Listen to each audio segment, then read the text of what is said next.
la peur d'imiter, de répéter ce que d'autres ont déjà fait. Et évidemment, c'est une question qui concerne plus encore le créateur, l'artiste, le peintre, le sculpteur, le musicien, mais surtout aussi l'écrivain dont je vais parler ce soir. Alors il y a différents types de relations que les écrivains entretiennent avec l'imitation. Évidemment, on a des relations de plaisir, de jeu, comme dans l'œuvre de Pérec, par exemple, l'œuvre de Diderot, de Sterne. Ce sont des écrivains qui jouent à imiter et qui s'amusent énormément.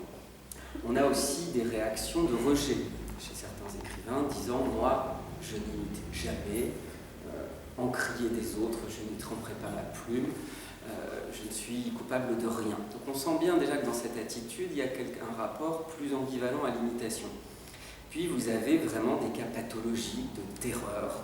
Alors en particulier Malcolm Lowry, dont je parle dans le livre, qui est un écrivain qui a écrit un roman très connu qui s'appelle Au-dessous du volcan, et en fait qui avait commencé à écrire en réalisant des pastiches d'autres écrivains, à la limite du plagiat. Et donc son premier roman est presque entièrement une sorte de plagiat, si bien qu'ensuite il a ressenti une sorte de culpabilité, comme un délit d'avoir imité, une sorte de péché, et chercher à racheter sa faute, est devenu un obsessionnel de l'imitation, terrifié, et pour écrire Au-dessous du volcan, traquant la moindre trace d'imitation, d'autant plus qu'en cours de route, il découvre le livre d'un certain Jackson qui s'appelle The Lost Weekend, et qui est un livre sur l'alcoolisme, et il a l'impression de lire son propre livre. Donc il a l'impression d'avoir imité sans l'avoir voulu, alors qu'il avait tout fait pour ne pas imiter. Et donc là, bien sûr, c'est notamment sa correspondance qu'on voit ça prend des proportions assez excessives chez lui. Donc on voit bien que on peut aller jusqu'à une véritable terreur par rapport au geste d'imiter, et sachant que finalement celui qui imite et même celui qui en joue, on peut se demander si derrière l'humour, le jeu, etc., il n'y a pas aussi des sentiments plus contrastés, une forme de méfiance, de doute ou même de peur vis-à-vis de l'imitation. Alors ce qu'il faut dire, c'est que déjà l'imitation, c'est vraiment un phénomène naturel de la création. Il est difficile de se dire qu'on crée en pouvant se priver de toute imitation. On crée toujours par rapport à d'autres œuvres qui ont précédé. Et on verra que ça a différentes conséquences. Alors, sachant aussi qu'il y a plusieurs manières d'imiter. Donc, on peut distinguer parmi différentes pratiques. Alors, je ne vais pas vous faire un cours théorique, mais globalement, ça peut être simplement une allusion, une citation, une véritable réécriture. On peut faire une parodie, donc, qui sera plutôt comique, un pastiche, où là, on va imiter plutôt le style de l'auteur, et on peut aller jusqu'au plagiat, donc là, le plagiat qui, théoriquement, tombe sous le coup de la loi, qui est là, véritablement, de l'ordre de la copie et de l'appropriation de l'œuvre d'un autre en son propre nom. Mais dans Qui a peur d'imitation, le but n'était pas, si vous voulez, de proposer une réflexion narratologique sur les différents types de pratiques, parce qu'il y a déjà des tas de travaux existants dessus, et c'est pour ça que j'ai choisi le mot imitation, en le prenant au sens large, d'autant plus que les écrivains qui n'ont pas fait d'études de narratologie utilisent souvent un mot pour un autre. Ils disent pastiche, plagiat, quand il s'agit de l'un, de l'autre. Pour eux, les phénomènes ne sont pas toujours clairement définis. De même, il ne s'agissait pas de faire une approche historique, de faire une histoire des pratiques imitatives, mais c'était plutôt une approche donc, autour de la question de ce sentiment, de la peur par rapport au plaisir, une question plutôt existentielle, c'est-à-dire qu'est-ce qui, quand l'écrivain imite, quand il écrit avec les mots des autres, qu'est-ce qui, en lui, vient perturber le sentiment d'être soi, d'avoir une identité, un style propre d'écrivain au contact de cette présence de l'autre. Donc en quoi l'imitation met en jeu une relation entre le moi et l'autre. sachant aussi que les pratiques de l'imitation n'ont pas toujours été perçues de la même manière à travers les siècles. Donc ça aussi c'est un préalable, si vous voulez, à la réflexion, à savoir que par exemple au XVIe siècle, on imite de façon absolument généralisée, c'est tout à fait légitime d'imiter. Les poètes de la Pléiade disent qu'ils parlent d'un phénomène qui s'appelle l'innutrition, c'est-à-dire lire les anciens et s'en nourrir jusqu'à pouvoir écrire dans leur style. Et donc, si vous voulez, l'imitation n'est pas du tout quelque chose de déconsidéré. Au XVIIe siècle, c'est toujours un phénomène très naturel, néanmoins, ça commence à faire débat. On se pose la question est posée par les uns, par les autres, par La Fontaine, par La Bruyère, par Guès de Balzac. Il y a un début de prise de conscience qu'on ne peut pas imiter dans n'importe quelle condition. Alors notamment, on imite la plupart du temps seulement les anciens ou les auteurs étrangers pour mettre une sorte de distance et non pas son contemporain, etc. Au XVIIIe siècle, c'est là que la notion de propriété intellectuelle va commencer à voir le jour, le développement du droit d'auteur, etc. Alors il y a toujours un jeu assez ludique avec l'imitation au XVIIIe, mais c'est surtout au XIXe que là, la question du droit d'auteur s'impose véritablement, et ça s'assortit aussi avec la première moitié du XIXe, avec le romantisme, d'une nouvelle mythologie qui est celle du génie. Le génie créateur, c'est donc celui qui n'imite personne, qu'on ne peut pas imiter, etc. Et à partir de là, le rapport à l'originalité, à l'imitation, vous voyez, entre le XVIIIe et le XIXe, commence à basculer, et l'imitation commence à être un sujet gênant, quelque chose que les écrivains cherchent à éviter, etc. etc. Voilà, donc si vous voulez, pour mettre en perspective. Parce que finalement, la dynamique d'ensemble par rapport à l'imitation, généralement, surtout à partir du 18e, du 19e, mais on en voit déjà des traces avant, c'est en fait de mettre en balance deux valeurs, donc aussi bien socialement qu'esthétiquement, deux valeurs qui sont donc l'imitation et l'originalité. Il y a une sorte de valeur supérieure qui est conçue comme supérieure, qui est l'originalité à atteindre, et une sorte de valeur repoussoire, qui est donc l'imitation, parce que l'imitation, ça veut dire quoi? Ne pas avoir d'identité propre en tant qu'écrivain, et être dans la simple répétition de ce qu'un autre a dit. Donc, cette situation explique les rapports conflictuels ou complexes que les écrivains entretiennent avec l'imitation. Alors, si vous voulez, dans un premier temps du livre, je me suis penché sur la question des raisons à ces malaises dans l'imitation. Il y a un malaise généralisé par rapport à cette question. Donc, quelles en sont les raisons? Alors, j'en ai déjà exposé un certain nombre. Il y a des raisons historiques, des raisons sociales, et donc aussi des raisons liées à cette valeur de l'originalité par rapport à la répétition. Alors, ce qu'on peut d'abord constater, c'est qu'il y a des critiques généralisées contre l'imitation qui peuvent parcourir, qu'on peut retrouver comme ça chez différents écrivains. Alors, les critiques, déjà, l'une des plus fréquentes, c'est de dire que l'imitation est quelque chose c'est une pratique qui est liée à l'enfance de l'art, une sorte d'apprentissage. On apprend en imitant, et donc tant qu'on imite, on n'est pas un grand écrivain. Donc ça, c'est quelque chose qu'on répète à loisir, qu'on a besoin de se former par l'imitation. On trouve ça chez Proust. On a aussi beaucoup, pendant toute une période, jusqu'au XXe siècle à peu près, beaucoup d'exercices scolaires qui sont ce qu'on appelait les à la manière de, donc rédiger une lettre à la manière de, je ne sais pas moi, de Racine, à la manière de Corneille, rédiger un texte, un dialogue entre deux personnages, de deux écrivains, etc. Et ça, c'est des scènes qu'on va retrouver dans certains textes, dans Les mots de Sartre, dans La recherche du temps perdu de Proust, dans Enfance de Sarraute, on va retrouver cette question d'un pastiche ou d'une imitation qui est faite par les apprentis uniquement. Et puis, bon, après, on peut aller encore plus loin.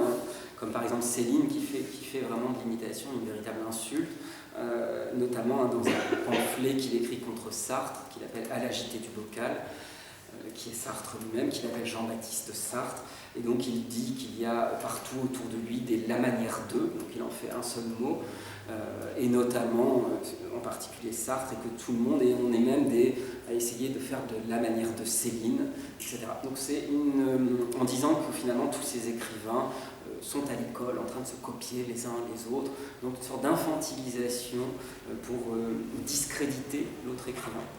Et d'ailleurs, c'est une sorte d'insulte assez fréquente de lancer à son confrère, collègue, écrivain, rival, l'insulte suprême, donc le délit d'imitation. Nathalie Sarraute le dit contre Valéry, Malebranche contre Montaigne, etc., etc. Enfin, on pourrait faire la liste de tout cela. Et puis, dernière manière finalement de voir cette critique contre l'imitation, c'est de voir quelles sont les mises en scène des personnages d'imitateurs dans les textes.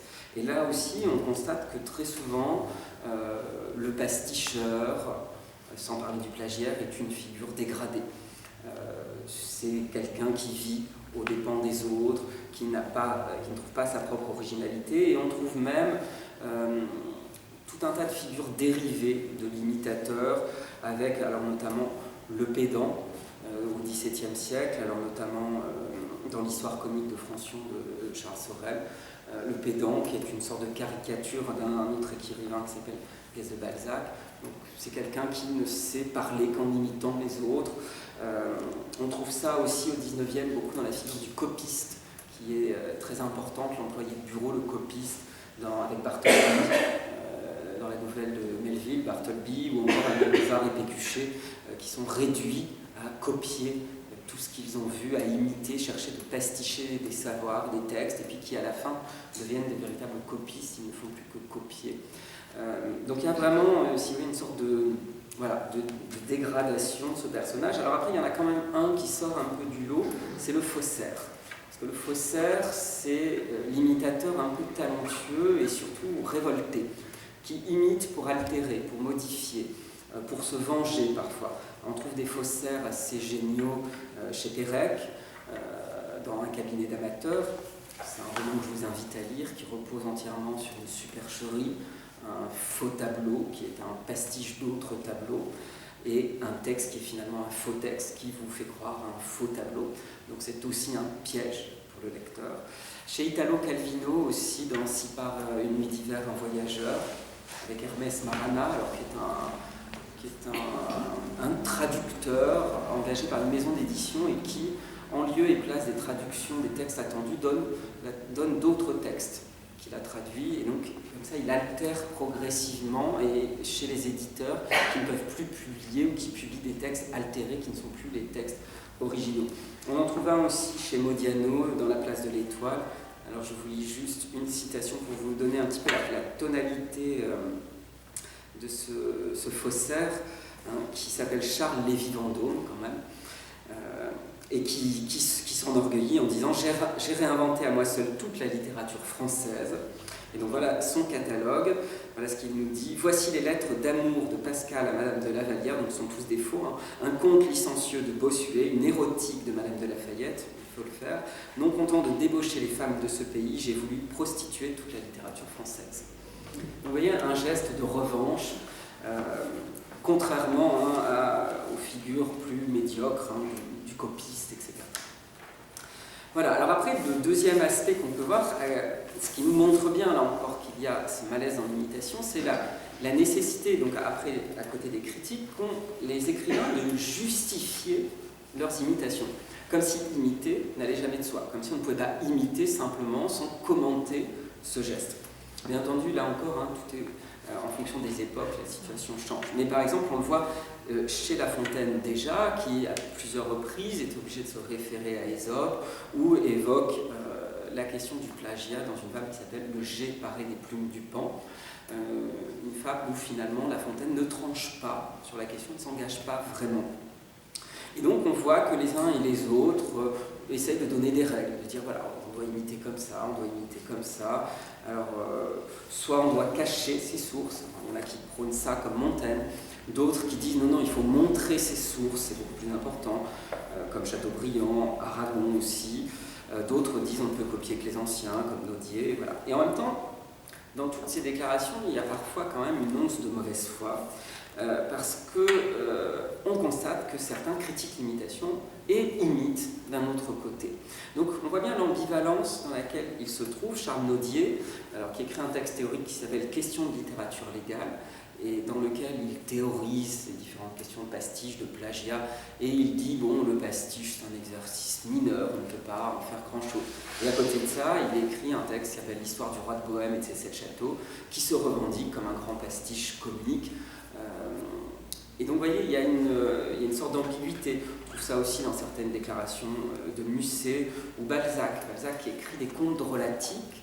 Alors, c'est un texte qu'on lit beaucoup moins que Père Goriot, etc. C'est un texte en imitation de vieux français, qui était quelque chose d'assez à la mode dès le XVIIe. Et ce sont des textes qui reprennent un style très rabelaisien. Et simplement, à la réception, en voyant les gens qui disent « oui, c'est un pastiche de Rabelais », Balzac dit « non, jamais, je n'ai pas imité Rabelais, c'est impossible d'imiter Rabelais ». Parce que finalement, comme si il valait mieux imiter une langue, il a imité une langue ancienne, plutôt qu'imiter un écrivain. Parce qu'en imitant une langue, il ne confronte pas sa singularité d'écrivain contre la singularité d'un autre, Rabelais. Proust lui-même, qui pastichera énormément, qui aura une relation extrêmement complexe avec l'imitation, qui écrit différents pastiches dans l'affaire Le Moine, dont j'aurai l'occasion de reparler après, mais qui écrit dans une lettre merde pour les pastiches, une sorte de protestation, et cette lettre qui contient un pastiche qui s'appelle « Explication des raisons pour lesquelles tu me rases à me parler des pastiches », et qui est lui-même un pastiche, donc un pastiche pour dénoncer le pastiche. Et Proust dit, vous voulez bien d'une ou deux caricatures dans un vestibule avant d'entrer dans la bibliothèque, mais il est ennuyeux de rester indéfiniment dans le vestibule. Donc là encore, idée que ce n'est qu'une étape pour aller vers autre chose. Voilà, si vous voulez, un petit peu le tableau général, pour faire simple, des relations complexes à l'imitation. À partir de là, une fois dressé cet état des lieux, ce qu'on peut constater, c'est qu'en fait, les écrivains ne se sont pas interdits pour autant d'imiter. Et ils ont cherché à repenser autrement la question de l'imitation. Et donc là, on rentre dans tout un tas de logiques, souvent paradoxales, où les écrivains cherchent à penser une imitation qui ne soit pas l'antagoniste de l'originalité. Donc une imitation qui ne soit pas une imitation complète, mais qui soit aussi une forme d'invention. Alors si vous voulez, il y a différentes manières de faire pour sauver l'imitation. Alors la manière la plus simple, c'est la manière dont s'y prend Proust, et relativement célèbre pour ça, c'est de considérer qu'on peut guérir l'imitation par l'imitation. Donc on reste dans l'idée que l'imitation est quand même une sorte de maladie et qu'il faut se purger de cette imitation. Et la seule manière de faire, c'est d'imiter. C'est la théorie du remède dans le mal, ou de l'homéopathie, prendre le principe mauvais et s'en servir pour guérir la maladie. Alors, et c'est ce que fait Proust avec un recueil de pastiches qui s'appelle l'affaire Le Moine.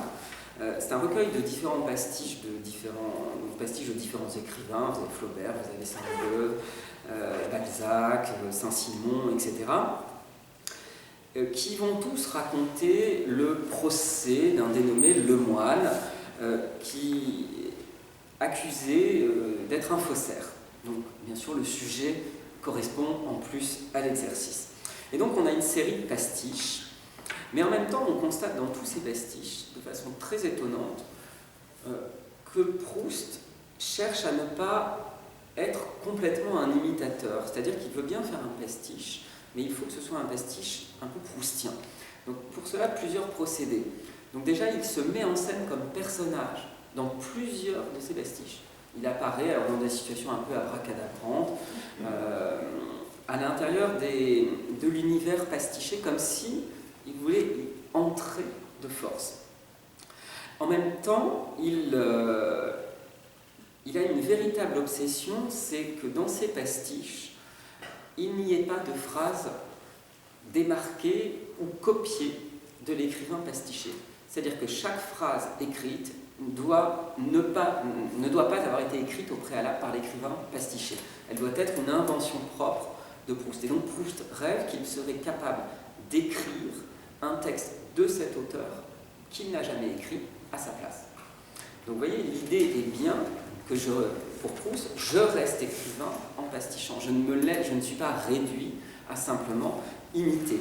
Et il se félicite, par exemple, dans son pastiche de Renan, d'avoir utilisé l'adjectif aberrant. Parce qu'il dit que ce n'est nulle part chez Renan, mais ça fait extrêmement Renan. Et dans une de ses lettres, après avoir publié l'affaire de Moine, il a trouvé 2 souvenirs involontaires, 2 copies, 2 zones où là vraiment ça ressemblait à de la copie. Voilà ce qu'il écrit. J'ai eu 2 souvenirs involontaires. J'en suis si désolé que cela m'engagerait à réimprimer ces petits pastiches, rien que pour enlever les 2 phrases, 2 sur l'ensemble des pastiches, qui semblent un peu démarquées. Et il les appelle 2 tâches affreuses, et il ajoute « J'ai tout le temps peur de faire de nouvelles découvertes ».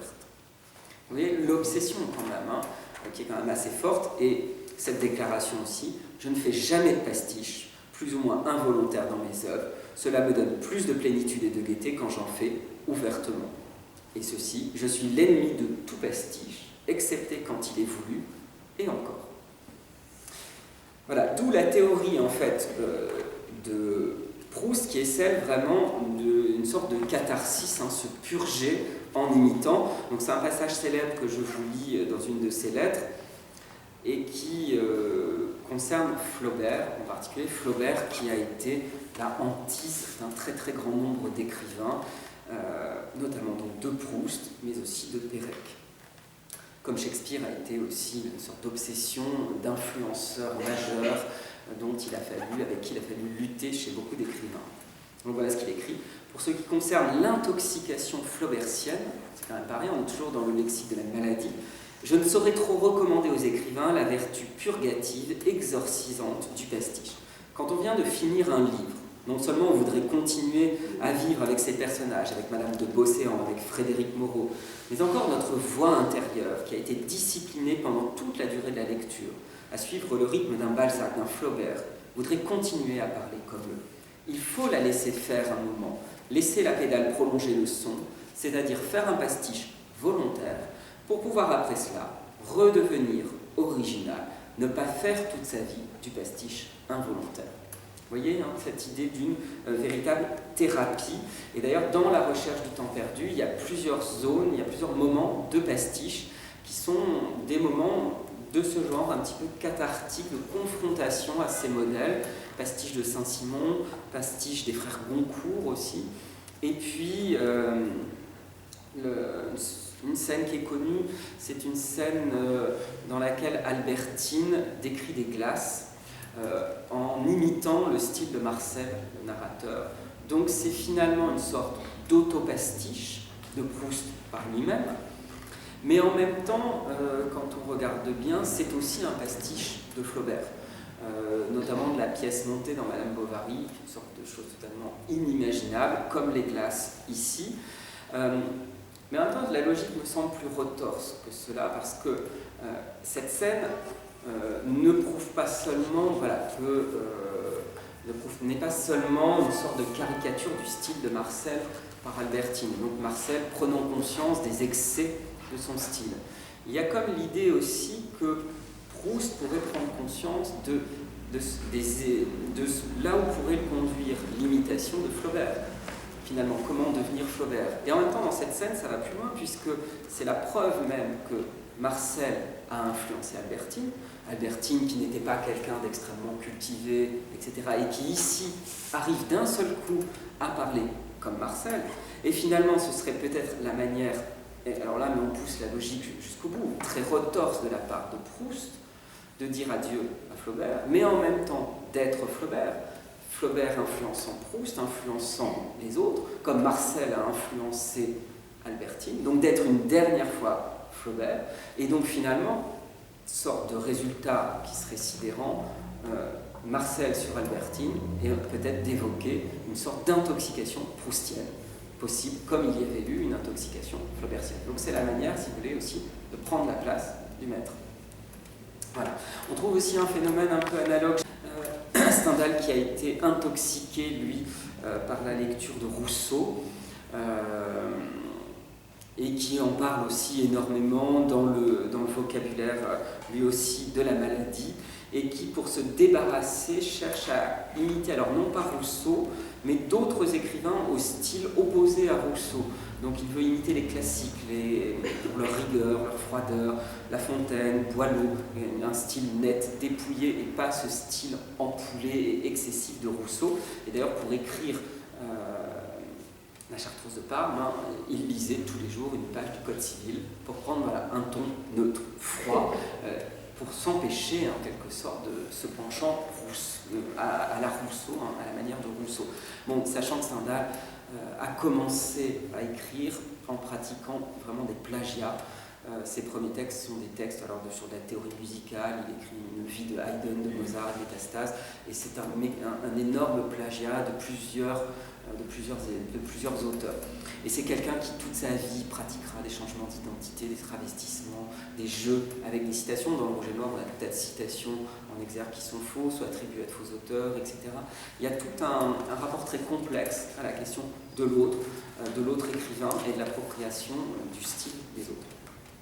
Alors, donc première manière, penser l'imitation comme une thérapie. Deuxième manière, penser un pastiche qui va corriger l'œuvre qu'on imite. C'est une manière excellente de se dire, voilà, je ne l'imite pas pour rien. En même temps, il n'y a plus de délit, puisque généreusement, en imitant, j'améliore ma source. Donc c'est par exemple quelque chose d'assez ancien, Virgile, qui a imité, plagié, parfois pris des vers chez un poète appelé Ennius, et qui disait qu'il avait tiré des perles d'un fumier. Ce n'est pas rien.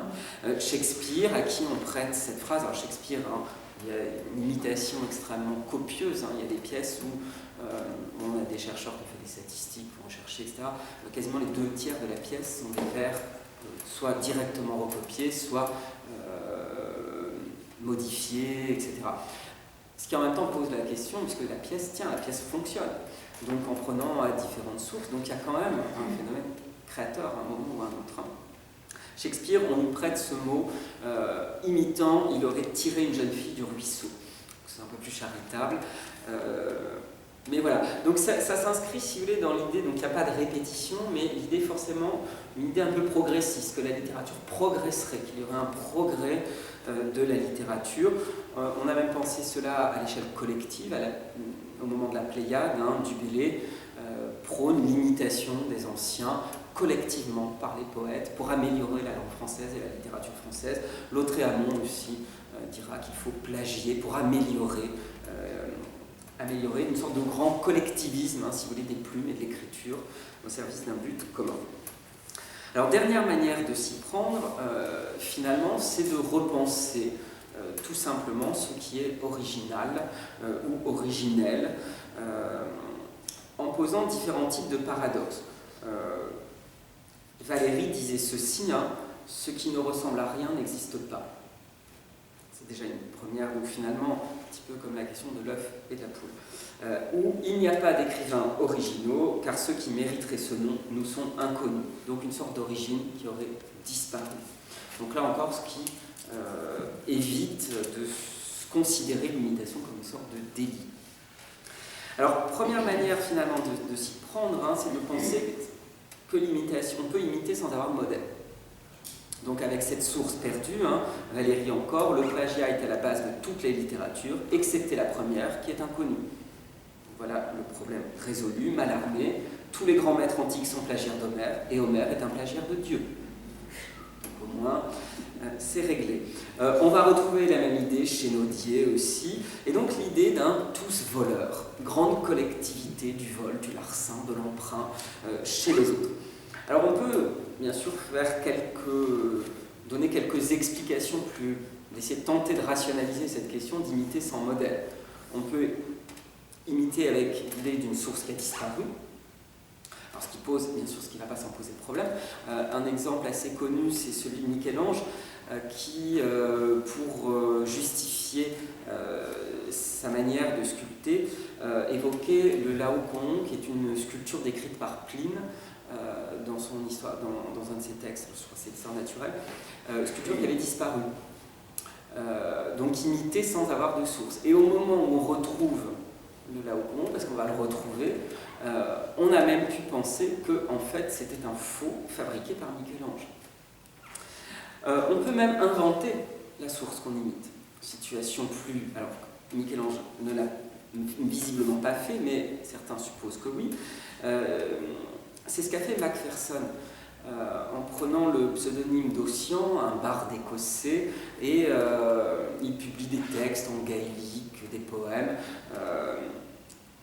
et on se met à soupçonner qu'il y aurait là-dessous une mystification, et donc Macpherson va être obligé de produire ses propres sources, parce que, donc d'inventer, il va retraduire ses propres poèmes, réinventer des fausses sources pour dire qu'il les avait imitées. Donc vous voyez la démarche rétrospective pour recréer des sources qu'on aurait imitées.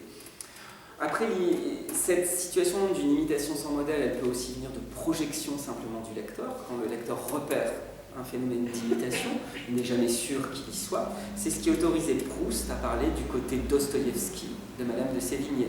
Dostoïevski, 19e siècle, Madame de Sévigné, 17e siècle. Madame de Sévigné peut effectivement, pour le lecteur qu'est Proust, avoir un côté Dostoïevski, mais elle n'a certainement pas imité Dostoïevski. À moins de passer dans la dernière configuration, qui est celle du plagiat par anticipation, situation qui a été d'abord théorisée par Louis Pau, puis par Pierre Bayard, c'est-à-dire plagier quelqu'un avant même qu'il ait écrit. Situation relativement complexe, je vous l'accorde, qui est celle qu'on trouve dans une nouvelle que je vous conseille de lire, une nouvelle de Pérec qui s'appelle Le Voyage d'hiver. Il ne faut pas que je m'attarde trop, j'ai bientôt terminé. Dans Le Voyage d'hiver, Vincent de Graël est un thésard. Il fait une thèse sur la poésie symboliste du XIXe siècle et il trouve dans la bibliothèque d'un ami un livre qui s'appelle Le Voyage d'hiver, d'un certain Hugo Vernier, dont il n'a jamais entendu parler, qui commence à lire, et il a une impression étrange de déjà lu, de déjà vu, et il commence à faire des recherches et il se rend compte que le texte est plein de citations, de plagiats de tous les plus grands poètes du XIXe, Rimbaud, Mallarmé, Verlaine, enfin bon. Simplement, problème, il regarde la date, ce texte est antérieur à tout cela.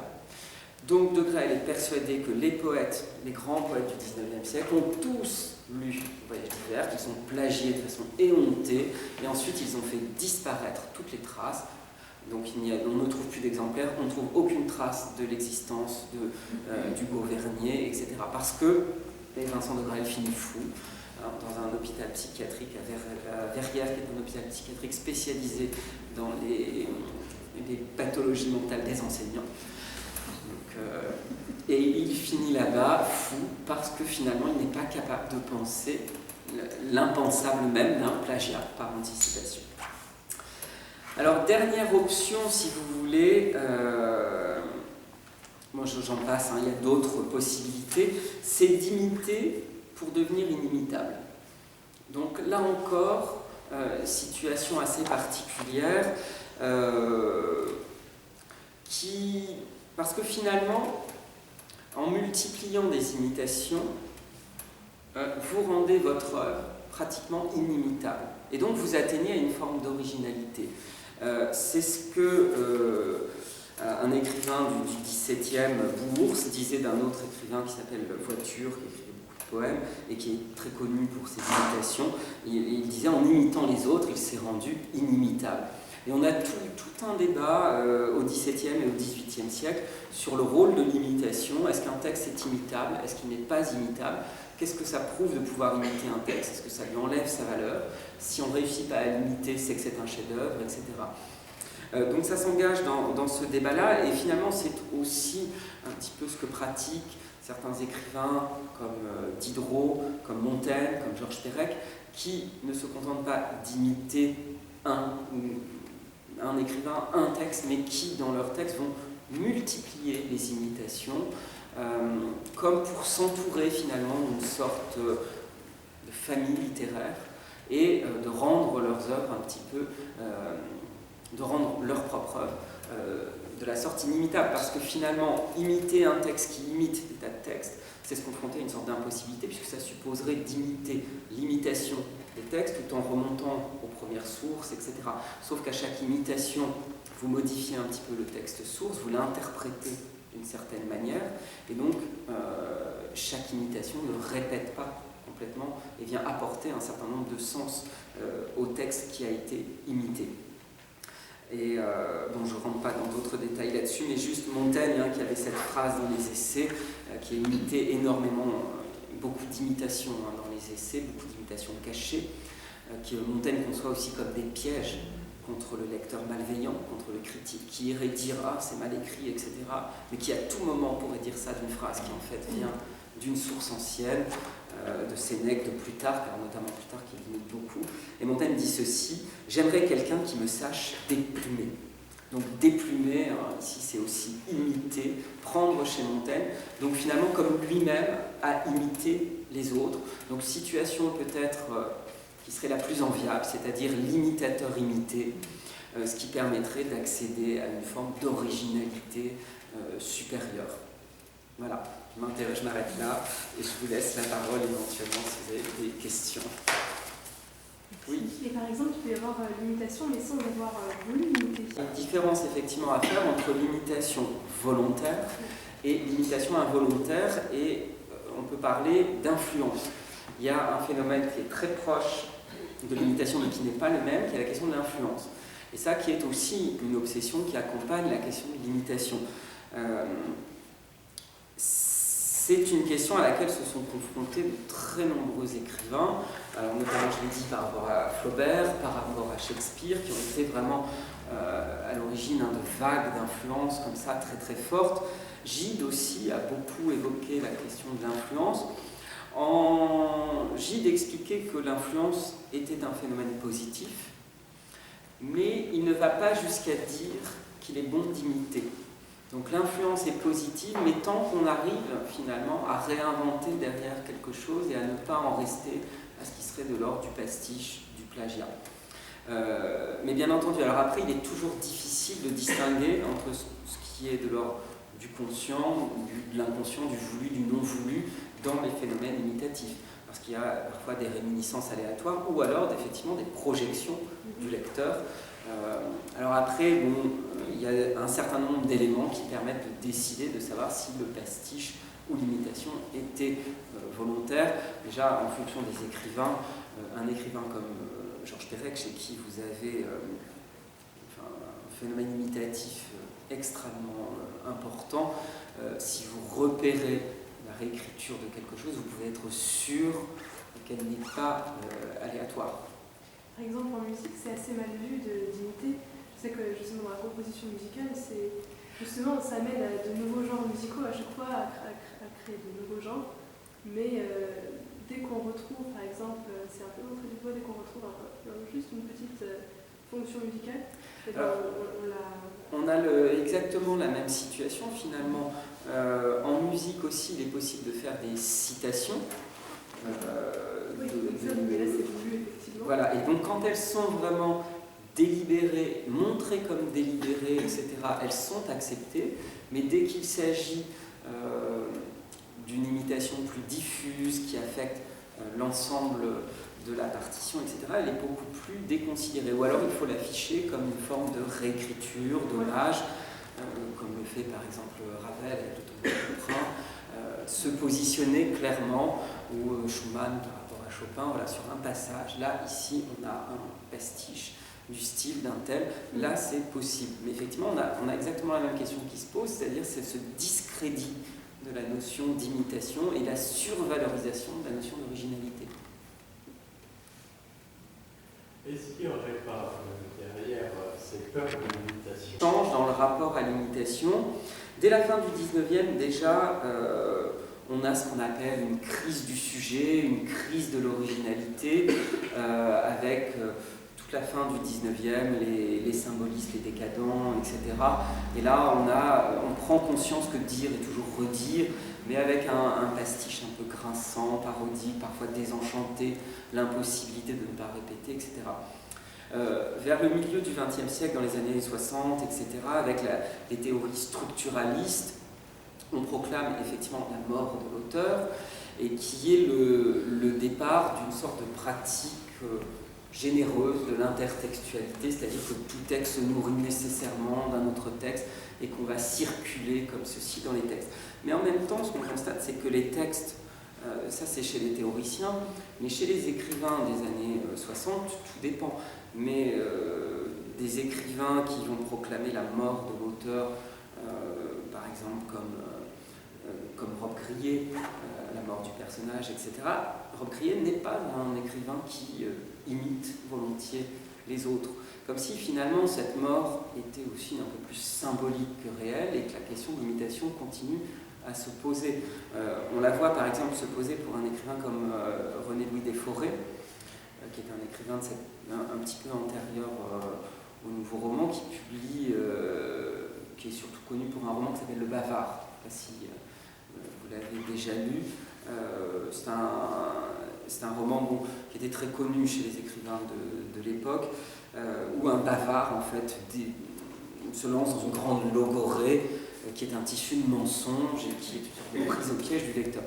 Et en fait, les textes de Desforêts sont des textes constitués de tas de fragments dérobés, etc. Mais en même temps, il y a Desforêts a une relation complexe à ce phénomène de l'imitation parce le bavard dans le texte dit « je me trouve écrire dans un style qui n'est pas le mien ».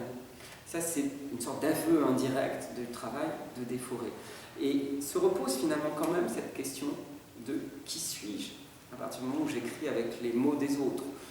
On la trouvera aussi chez Max Jacob. Donc c'est quelque chose qui revient, hein, si vous voulez, et je pense que la question de la mort de l'auteur ne supprime pas cette question, elle la transforme, mais elle ne la supprime pas complètement. Parce que les phénomènes imitatifs vont se poursuivre avec des relations qui vont rester complexes encore dans le nouveau roman, et puis même après, chez les écrivains de l'Oulipo, qui eux vont prôner là une imitation généralisée. Là, ça devient vraiment avec l'Oulipo un principe d'écriture, un principe fort dans l'écriture. Je ne sais pas si ça répond entièrement à la question de la répétition de soi, qui est une question qui hante les écrivains, du moins certains.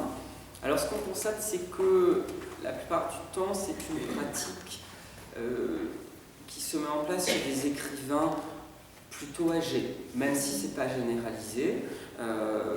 Georges Perec commence à se citer lui-même très tôt, dès la disparition en 1969. Voilà. Alors, on va trouver plusieurs cas d'auto-imitation déclarée. Alors, il y a notamment un poème célèbre de Verlaine qui est un poème à la manière de lui-même. Même si finalement à l'intérieur on retrouve assez peu l'écriture de Verlaine, et on a aussi à la manière d'autres écrivains à l'intérieur. Néanmoins, l'imitation de soi par soi, c'est quelque chose on peut se poser la question, par exemple, dans certains textes de Duras. Dans L'Amour de Duras, qui est un texte qui n'est pas un texte très réussi, qui est un peu de qualité inférieure à d'autres, c'est un texte, finalement, on peut se demander si ce n'est pas un autopastiche un petit peu raté de Duras par elle-même. Et je pense que celui qui a peut-être posé cette question de la façon la plus brillante, c'est certainement Romain Gary. Et la façon peut-être la plus brûlante, pour reprendre des métaphores du feu que Gary appréciait. Parce que Gary a pris plusieurs pseudonymes pour écrire, et notamment, à la fin de sa vie, le plus célèbre d'entre eux, Émile Ajar, avec une grande mystification de l'affaire Ajar, qui est un succès absolu, c'est-à-dire que Émile Ajar obtient quand même le prix Goncourt pour La vie devant soi, alors que Romain Gary l'avait déjà eu pour Les racines du ciel en 1956. Donc on a une situation quand même assez embêtante. Et à ce niveau-là, alors Romain Gary continue à publier sous son nom et à publier sous le nom d'Émile Ajar. Donc pour troubler les pistes, et d'ailleurs il publie même sous un troisième pseudonyme, mais là il est vite démasqué, bon, si bien que pendant un moment on se dit qu'il est quand même pas assez fou pour écrire sous 3 noms différents. Bien si. Et il y a des soupçons qui commencent à être entretenus, mais qui ne vont jamais véritablement aboutir. Romain Gary brouille les pistes à plusieurs reprises, il fait entrer son petit-neveu Paul Pavlovitch pour incarner Émile Ajar, et puis, afin de compliquer les choses, il écrit une pseudo-autobiographie. Donc Émile Ajar publie une fausse autobiographie, qui est une sorte de pseudo-autofiction, qui s'appelle Pseudo, justement, où il raconte qu'il est enfermé dans un hôpital psychiatrique, et il met en scène une rivalité entre lui et son grand-oncle Romain Gary, qui essaye de lui voler ses idées. Et donc, renversement de situation, ce ne serait pas Émile Ajar qui aurait plagié Romain Gary, mais Romain Gary qui aurait plagié Émile Ajar. Donc on soupçonne en fait surtout, dans la presse, on soupçonne surtout que Romain Gary pourrait avoir aidé Émile Ajar à écrire. Mais ça pose quand même une question importante, puisque bon, à la fin, Romain Gary se suicide et laisse un texte en Vie et mort d'Émile Ajar où il révèle la supercherie. Et il explique qu'il voulait être quelqu'un d'autre, qu'il en avait assez d'être lui-même, de la catégorie, la case dans laquelle on l'avait étiqueté. Mais ça pose une vraie question, c'est-à-dire que les textes d'Émile Ajar et les textes de Romain Gary ont des parentés extrêmement fortes, des connexions très très fortes dans l'écriture. Il y a bien quelque chose de l'ordre de la prolongation de sa propre écriture par Gary chez Émile Ajar. Et en plus, comme le petit poussé, Émile Ajar a laissé plein d'indices. Il cite des phrases qui sont, des expressions qui sont dans les œuvres de Romain Gary, etc. Il y a plein d'indices en fait qu'on peut relever a posteriori. Mais en même temps, ça pose la question, il y a une véritable différence puisque on n'a pas reconnu l'écriture de Gary. Donc dans cette sorte d'imitation de soi, il y a aussi une transformation. En fait, Gary a sélectionné, consciemment ou inconsciemment, c'est une autre question, certains traits de son écriture qui sont beaucoup plus exacerbés chez Émile Ajar. Alors notamment l'humour, les traits d'humour, les paradoxes, le goût pour les sentences, les expressions marquantes et qui vont à contrario de la logique, le jeu aussi sur l'oralisation de la langue, qui est beaucoup plus important dans l'œuvre d'Émile Ajar, qui est présent chez Gary mais de façon plus diluée. Et si on va jusqu'au bout de cette logique, ce qu'on constate quand même, c'est que les derniers Émile Ajar, notamment le tout dernier, L'angoisse du roi Salomon, perd un peu cette distinction forte, plus forte avec les Gary qu'on trouve dans les premiers Émile Ajar. Dans L'angoisse du roi Salomon, c'est un texte plus angoissé, plus crépusculaire, avec des jeux sur la langue moins importants, donc il est beaucoup plus proche de l'univers de Gary. Et de l'autre côté, le dernier roman de Romain Gary, sous son nom, Les Cerfs-Volants, est un texte qui se rapproche, qui semble nourri par Émile Ajar, par le côté un peu plus optimiste, plus joueur, plus ludique. Donc comme s'il y avait eu une modification conjointe d'Ajar, Gary, en même temps, juste avant que cette histoire s'interrompe. Donc voilà, ça je pense que c'est un cas assez emblématique d'une manière un peu vertigineuse dont un écrivain a décidé d'un seul coup de se renouveler, tout en restant lui-même, mais en devenant un autre, et de donner corps à une sorte de mythe qui traverse de toute façon toute l'œuvre de Gary, celle du changement identitaire. Et là, il l'a réalisé pour lui-même. À propos de Gary, dans ce que vous dites, c'était, dans un premier temps, c'était l'auteur et les autres, les maîtres, etc. Après, c'est l'auteur. Mais connaissant les textes, tous les textes de Gary, dans tous les textes, il y a une hantise qui est d'être enfermé en soi, dans sa propre peau, de n'être soi et rien que soi. Et ça, tous les personnages, enfin pas tous, mais énormément de personnages de Gary vivent avec cette angoisse-là, jusqu'à être des personnages qui vont changer d'identité à de multiples reprises, notamment Gengis Khan, un personnage emblématique qui va hanter un autre personnage, dans La Tête coupable, qui va changer d'identité en permanence. Enfin, il y a vraiment une obsession avec ça. Donc je pense que vraiment le moteur principal, c'est certes, il y a ce moteur-là qui est changer d'identité par rapport à l'étiquette qu'on lui a collée, donc dans la réception, mais il y a surtout, je pense, la réalisation de cette angoisse personnelle de n'être que soi, et donc pouvoir concrétiser ce fantasme de changer d'identité qui traverse vraiment l'ensemble de l'œuvre. Il y a vraiment une angoisse forte de n'être que soi. Et d'ailleurs, dans Pseudo, sous la plume d'Émile Ajar, il y a cette idée aussi d'une sorte d'agression par le langage, les mots des autres.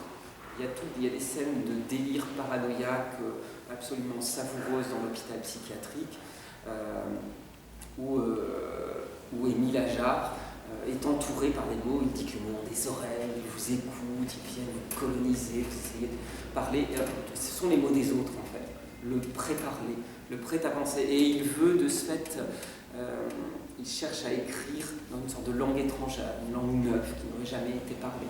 C'est le fantasme, vous voyez, d'un langage qui serait absolument surgi de nulle part, qui serait soustrait à cette répétition qui est une sorte de prêt-à-penser, de prêt-à-parler en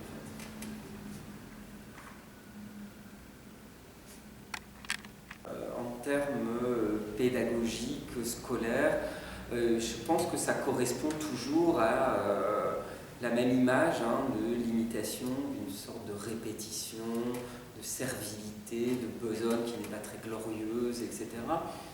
Alors même que la sagesse populaire le savait, c'est en forgeant qu'on devient un forgeron. Et il faut bien prendre quand même des modèles. Puis surtout, il y a une norme, parce que si vous passez par exemple le baccalauréat, il faut à la fois faire un exercice qui est très normatif et très normé. Donc il faut bien imiter les normes. Et en même temps, il faut faire semblant quelque part de prendre des exemples originaux et d'avoir une copie originale, alors qu'on sait que quelque part, c'est une forme d'imitation malgré tout.